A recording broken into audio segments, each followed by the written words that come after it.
Кандайсыңар? Менин жаш журналист досторум, баары жакшыбы? Өткөндө биринчи офлайн сабакта биз жалпы журналистикага киришүүнү сүйлөштүк.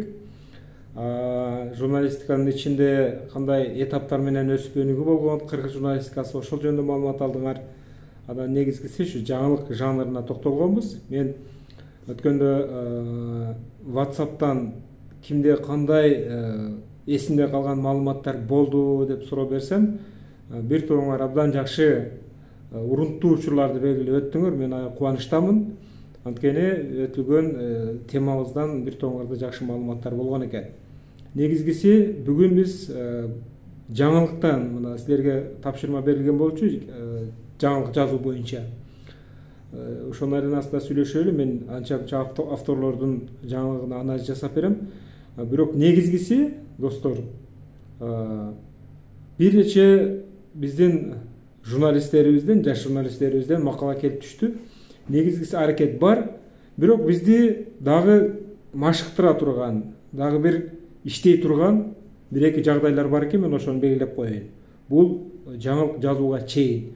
Бирок жаңылык жазабызбы, интервью жазабызбы, журналистикалык жумушту канчалык көп жасасак, бизде ошончолук тажрыйба артат. Баягында да айттым эле, бул кесип өзгөчө мээнетти, өзгөчө кайра кайталап жасоону талап кылат. Журналистикалык, биздин устазыбыз айткан, журналистикалык кесип бул бир 5 жыл окуп, же болбосо кайсы бир жерден документ алып үйрөнө турган кесип эмес. Бул өнөр деп айтканда биздин Султан агайчы, Раматылык Султан Жумагулов агайыбыз ушинтип, бул өнөр, өнөрдү үйрөнүш үчүн бул ар дайым тынымсыз эмгектениш керек деп айтканда. Анын сыңарындай биз дагы жаңылыкты бүгүн жазып, анан эртең башка жанрга кирип кеттик болду дебестен, кайра ар бир тармак боюнча, негизги адистешкен тармагыбыз боюнча кайра бир продукция чыгарып турсак, биздин тажрыйбабыз ошончолук артат.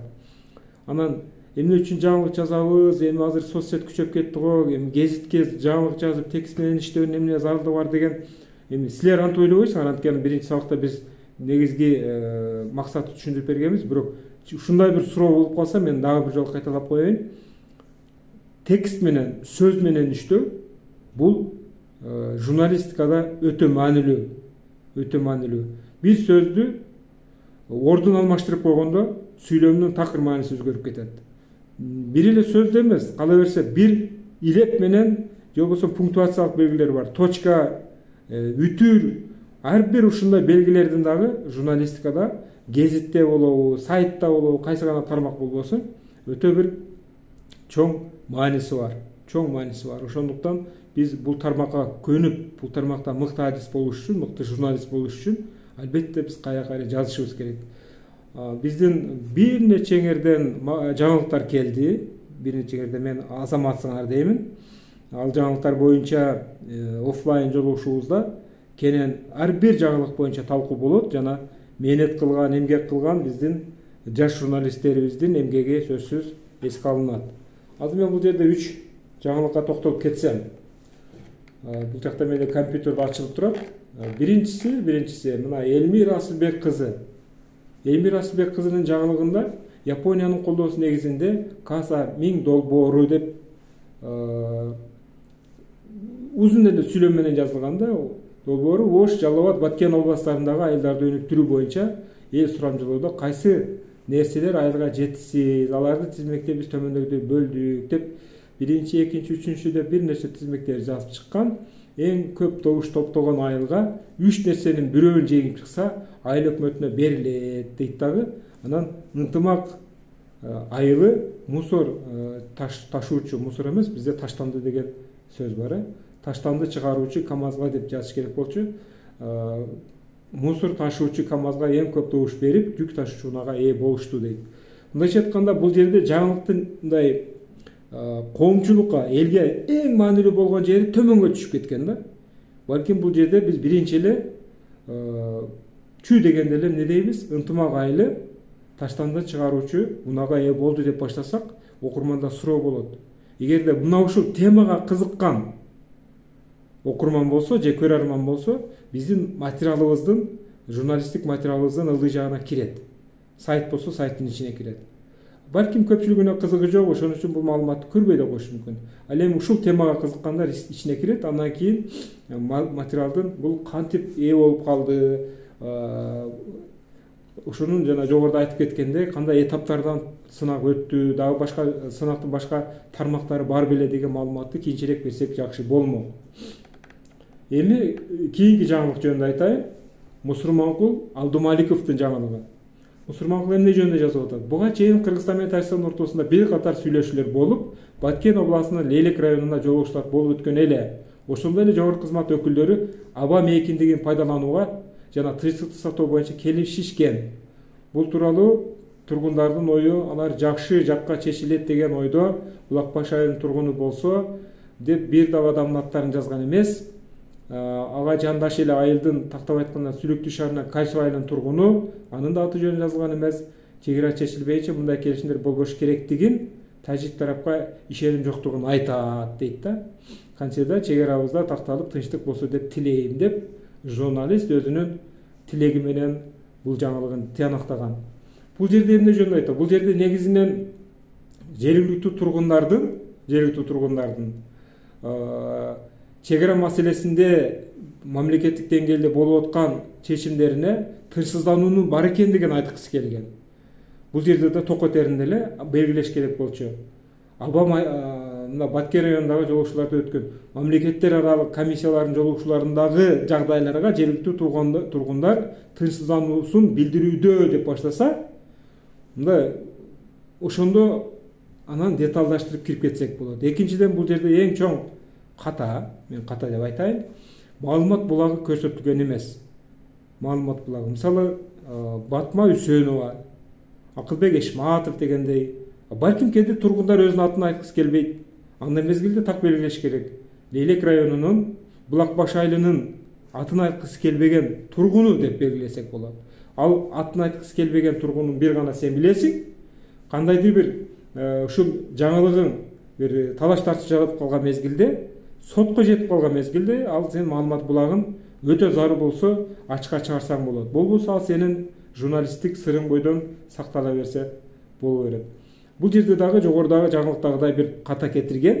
Демек, мазмунун ичинен негизги өзөктүү темага алып чыгуу не болуп атат? Бул жерде дагы ишке ашпай атат.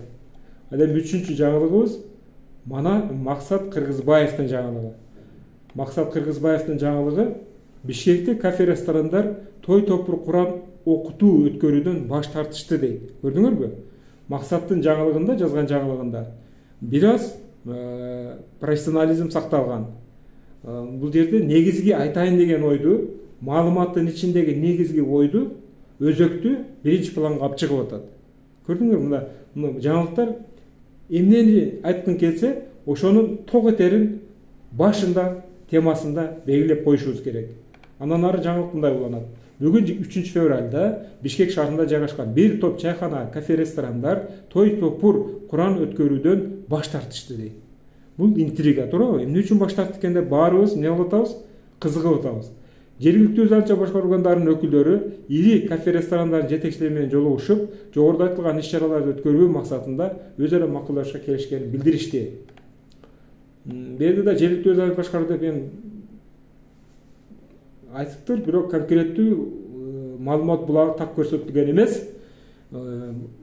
Жергиликтүү өз ача башкаруу органынын өкүлү ким болушу мүмкүн? Так белгилеген дагы жакшыраак болчу. Макулдашуу негизинде кафе-ресторан ээлери ысырапкерчиликти алдын алуу максатында айтылган масштабтуу иш-чаралардын мындан ары өткөрүлүшүнө жол беришпейт дейт.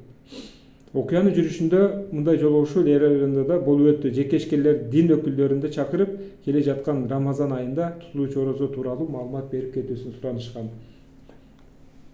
Бул жерде маалымат мындай деп атат да, Бишкекте кафе-ресторандар той топур Куран окутуу өткөрүүдөн баш тартышты дейт. Бишкектеги кафе-ресторандарда, кафе-ресторан кожоюндары Куран окутууда ашыкча ысырапкерчиликтен баш тартууну келишишти десе туура болот экен да. Анткени бул жерде негизи ысырапкорчулукка каршы мамлекет деңгээлде жүрүп аткан иштин бир эпизодун көрсөткөнгө биздин авторубуз аракет кылган экен, Максат мырза.